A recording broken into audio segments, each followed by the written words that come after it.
Dan ketika Allah Subhanahu wa taala menggambarkan surga di dalam Al-Qur'an dengan ada pohon-pohon, ada sungai-sungai, ada air yang warna-warni, ada telaga, penuh dengan keindahan. Kadang-kadang kita berpikir, di antara nikmat yang diberikan Allah Subhanahu wa taala kepada manusia di muka bumi ini, inilah Indonesia ini. Ada air, ada sungai, ada pohon-pohon, segala macam. Puyan dan danau mudik. Musang mudik. Maknya ketingkat musang mudik, pun dah berah malai. Begitu hebat. Cuman kadang kita, media kita ini kan, nama juga media.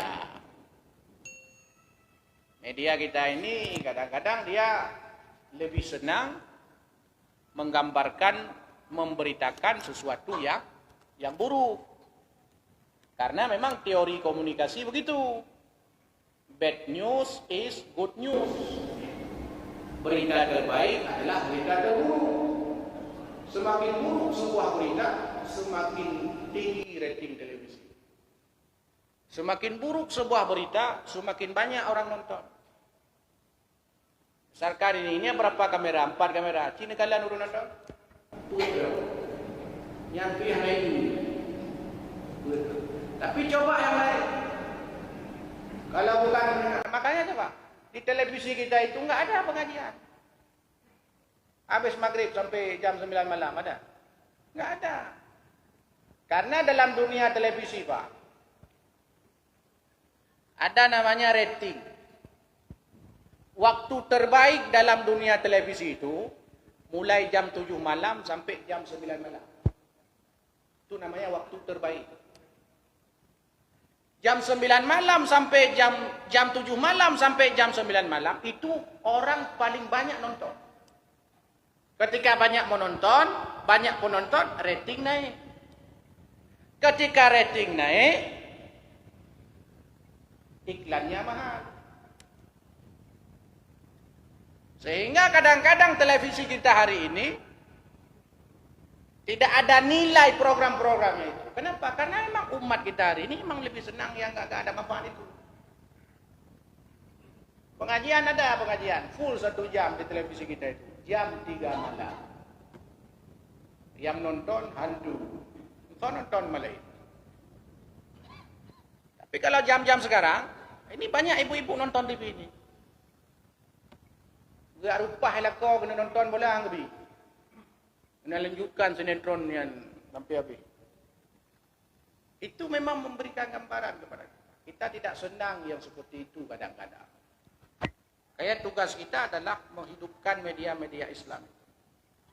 Jadi air itu, air hujan, nikmat yang besar dari Allah. Bahkan disebutkan dalam surah Al-Furqan. Kata Allah, wa huwal ladzi arsalar riyah busyran baina yaday rahmatih. Dan dia Allah Subhanahu wa taala mengutus angin, ar-riyah, ar-rihu. Allah Subhanahu wa taala mengutus angin busyran baina yaday rahmatih sebagai berita gembira sebelum datangnya rahmat Allah Subhanahu wa taala, yakni hujan. Sebagaimana kita pahami bahwa air hujan itu kan teori hidrologi. Ada penguapan. Jadi pemanasan, ada penguapan air laut naik ke atas. Naik ke atmosfer, kemudian nanti digambarkan bagaimana butiran menjadi butiran es, jadi awan-awan besar. Kemudian pada akhirnya dikirim oleh Allah Subhanahu wa taala ar-riyah, angin. Ketika Allah kirim angin, maka di sanalah nanti Allah Subhanahu wa taala menerbangkan air itu dengan angin tersebut. Digambarkan Allah dalam Al-Qur'an. Diterbangkan oleh angin. Maka kadang coba, kita kan sering melihat misalkan mendung di Lok Sumawe, hujan kok di Puntut. Di bawah angin. Cuman karena kita mungkin jarang paham akan Al-Qur'an, kita biasa saja. Padahal itu sudah digambarkan skema siklus penguapan air sampai jadi hujan oleh Allah dalam Al-Quran. Cuman pertama kali dulu kita dengar di buku-buku geografi atau buku-buku apa itu yang terkait dengan hujan itu, sehingga kita pikir mungkin nggak ada dalam Al-Quran. Padahal sudah Allah gambarkan itu semua dalam Al-Quran. Allah kirim angin, kemudian turun hujan. Digambarkan oleh Allah hujan itu sebagai rahmatnya, rahmat Allah hujan itu. Maka jangan marah kalau turun hujan, baik mau pepek. Sunat berdoa, Allahumma shayban nafi'an. Ya Allah, jadikan air hujan yang turun itu air hujan yang bermanfaat. Karena ada air hujan ketika turun terlalu banyak, debit air bertambah, membawa malapetaka bagi manusia. Ada banjir, ada longsor, itu gara-gara hujan juga. Turun air hujan, sedangkan gunung-gunung sudah kita gundulkan untuk kita buat kafe-kafe.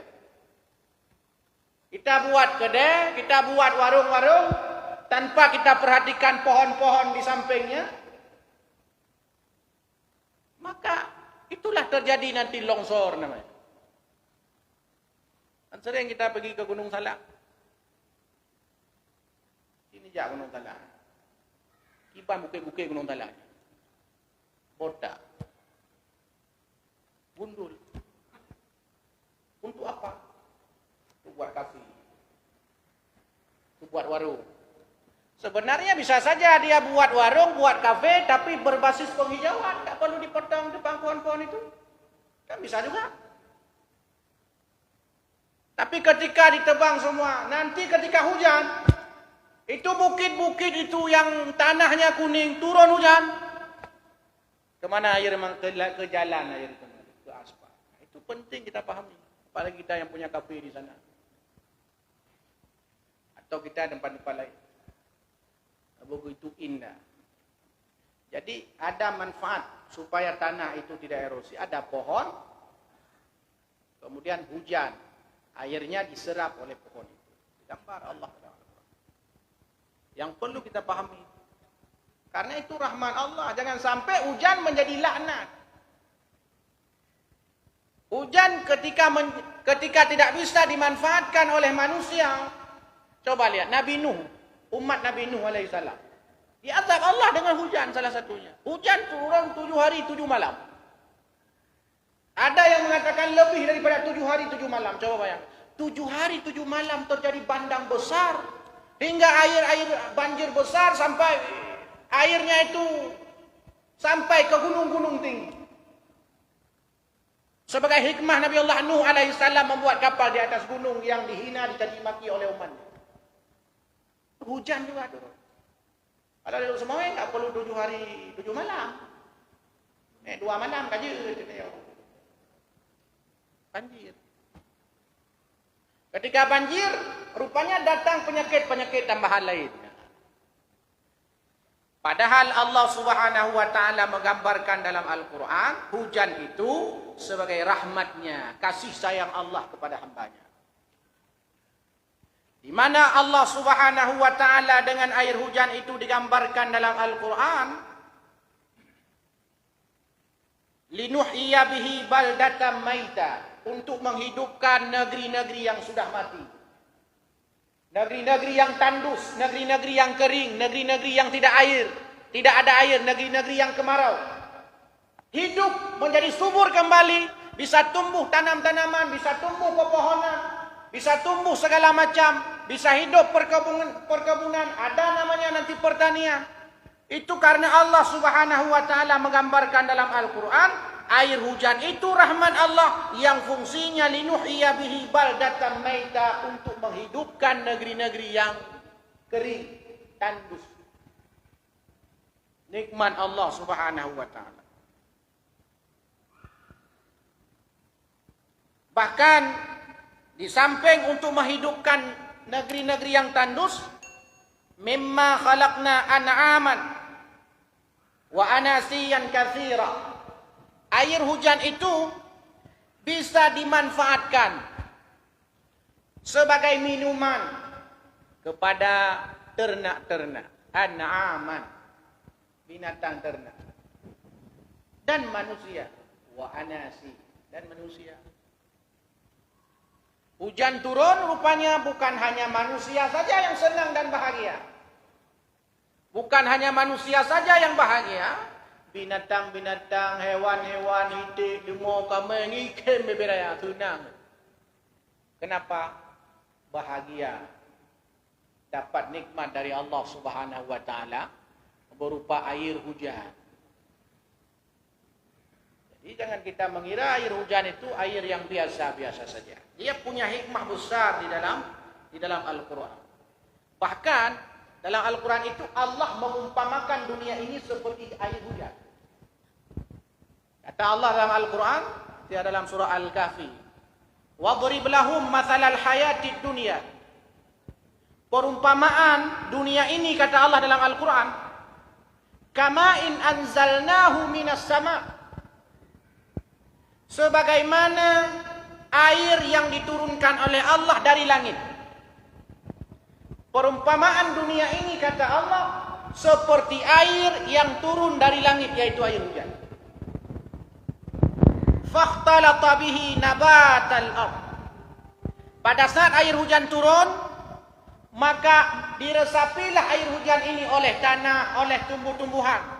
Lalu tumbuhlah pohon, tumbuhlah buah-buahan, tumbuhlah padi, tumbuhlah pertanian ketika hujan turun. Lalu fa asbaha hashiman. Pohon-pohon, tumbuh-tumbuhan itu, tanah-tanah itu menjadi kering. Ketika kering tanahnya, tandus tanahnya, membuat pohon-pohon pertanian itu menjadi mati. Lalu kata Allah, tadruhur riyah, dibawa oleh angin pohon-pohon tersebut, pertanian tersebut, tumbuh-tumbuhan tersebut. Itu gambaran dunia. Dunia ini indah, seperti air hujan turun, tumbuh segalanya di atasnya. Sehingga dunia ini mengindahkan mata. Ngon merek motor mentang kata. Tahu motor go uman bereh tanya. Keindahan semua. Laksana air hujan yang turun ke bumi, lalu membuat bumi ini basah, tumbuh segala macam tumbuh-tumbuhan di atasnya, sehingga indah dipandang mata. Itu dunia. Indah. Kita melihat harta orang, kita juga senang. Kita melihat orang dapat pangkat jabatan, kita juga senang. Segalanya yang diperoleh oleh orang yang sifatnya duniawi, kita juga ingin mendapatkannya. Menyenangkan dunia ini. Maka dunia ini bukan disiapkan untuk orang-orang beriman. Tapi dunia ini disiapkan untuk si kafir. Karena bagi si kafir ini surga dunia ini. Tapi bagi orang mukmin, dunia ini hanya ladang saja. Tempat bercocok tanam. Tempat menabung. Ad-dunya mazra'atul akhirah. Tempat menabung. Kita tabung di dunia. Kita tabung. Nanti di akhirat kita ambil. Wal akhiratu khairu wa abqa. Di akhirat nanti kita ambil. Sama seperti orang tabung uang di bank itu. Ambil duit. Uang tabung di bank. Kalau enggak ada uang. Pergi ke ATM. Tarik. Kira-kira di akhirat seperti itu nanti. Kita tabung di dunia, nanti tarik pakai ATM di akhirat. Baiklah rencana tarik, nyana tabung. Tak pernah tabung, jangan tarik. Baik, ikut lagi omnya apa yang paling nyok. Ngejak ATM dulu. Celok je kartu. Bank mesti bayar dari dalam. Nyan UBE dah teguan 30 juta, hai debit. Kartu dibilang. Uji dibilang kartu karena memang anak tak tabung. Tidak ada tabungannya. Nanti ada orang di akhirat digambarkan dalam riwayat itu, dia enggak pernah menabung kok minta. Atau dia menabung tapi untuk orang bukan untuk diri sendiri. Dia beramal tapi bukan untuk diri sendiri, bukan untuk Allah. Tidak ikhlas. Dia beramal tapi untuk orang. Dia beramal tapi untuk pangkat. Dia beramal tapi untuk dunia. Dia beramal tapi untuk mendapatkan dunia, tapi beramal. Nanti di akhirat dia minta sama Allah, ya Allah, mana pahala salatku? Mana pahala salatku ya Allah? Mana mana pahala puasaku, mana pahala sedekahku, mana pahala ibadahku ya Allah. Kata Allah, dulu di dunia kau salah itu apa? Dia naik pangkat, udah dapat pangkat ya kan? Dari 3A jadi 3B. Nah, dapat, jangan minta lagi ini.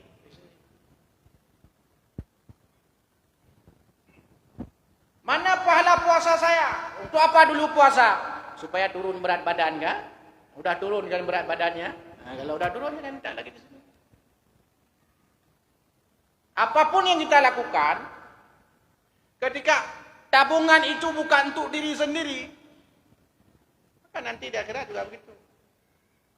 Mana kita mau tarik? Tidak bisa kita tarik. Artinya ibadah yang kita kerjakan bukan diberikan, dipersembahkan kepada Allah Subhanahu wa Ta'ala. Bapak Ibu sekalian, jamaah maghrib yang dimuliakan Allah Subhanahu wa Ta'ala. Maka ketika turun hujan, bumi menjadi subur, tumbuh tumbuh-tumbuhan di atasnya. Tapi pada saat yang sama kering bumi itu, sehingga mati pohon-pohon, mati tumbuh-tumbuhan. Lalu buah-buahnya itu, pohon-pohonnya laksana diterbangkan oleh angin. Itulah dunia. Kita akan berpisah dengan dunia ini. Silahkan kita kumpulkan apa saja. Karun coba. Karun. Kaya raya Karun itu. Kaya raya sampai sekarang kalau kita jumpa sesuatu di dalam tanah kita sebut harta karun. Begitu hebatnya Karun itu. Tapi mentanam karunnya. Kenapa? Karena salah orientasinya. Dunia ini habis. Dunia ini habis. Dunia ini akan kiamat. Dan kiamat yang paling dekat dengan kita adalah kematian. Ada orang sering tanya, kapan kiamat? Tanda-tanda kiamat. Tanda-tanda kiamat. Kabute. Yang ketanda kiamat. Penyakit ada tagodu. Asam urat luar biasa. Kerupuk mulia yang hanya dapat joleh, kan tanda kiamat. Apa itu tanda kiamat? Tanda kiamat ini matahari terbit dari barat, begini, begitu kan? Hanjut, pajuh, kerupuk mulia, tanda kiamat. Ya. Artinya itu kan tanda-tanda Allah akan menghabiskan kita. Ada orang nunggu-nunggu kiamat, dengan pre-pre kiamat, kiamat deh. Kiamat yang paling dekat dengan kita, itulah kematian. Maka dunia ini akan berakhir. Kita ini akan habis, akan hilang. Dulu masjid ini kan diisi bukan oleh kita, oleh orang tua kita tempoh dulu. Dulu masjid ini dipenuhi oleh bapak kita, ayah kita, kakek-kakek kita, ibu-ibu kita tempoh dulu. Sekarang sudah tidak ada lagi mereka, kita yang mengisinya. Dan 10 tahun, 20, 30, 40, 50 tahun yang akan datang, bukan kita lagi yang mengisi masjid ini. Anak-anak kita, cucu-cucu kita. Kenapa? Karena semua akan berakhir. Akan kembali kepada Allah Subhanahu wa Ta'ala. Maka bedok dah di dunia ini. Bedok dah, biasa mentok. Cintailah sesuatu biasa-biasa saja. Karena bisa saja kata Allah, sesuatu yang kamu cintai itu lama-lama nanti akan kamu benci. Bencilah sesuatu biasa-biasa saja. Karena bisa saja apa yang kau benci hari ini itu pada suatu ketika itu yang paling kau cintai. Asa rabbukum kata Allah. Tentu yang dimaksud adalah membenci yang sifatnya sesuatu yang ada di sekitar kita. Tapi kalau membenci kekafiran, membenci kemunafikan, membenci kemaksiatan, itu yang perlu terus-menerus kita tanamkan dalam kehidupan dan diri kita. Bapak Ibu sekalian, jamaah maghrib yang dimuliakan Allah Subhanahu wa Ta'ala, rupanya air hujan juga dijadikan sebagai al-amsal, perumpamaan oleh Allah dalam Al-Quran dengan dunia ini, bahwa dunia ini indah, tapi dunia ini akan berakhir suatu ketika nantinya. Mudah-mudahan ada manfaat, bermanfaat bagi kami yang menyampaikan dan kepada seluruh Bapak Ibu yang mendengarkan. Subhanakallahumma wa bihamdik asyhadu an la ilaha illa anta astaghfiruka wa atubu ilaik. Lebih kurang mohon maaf. Assalamualaikum warahmatullahi wabarakatuh.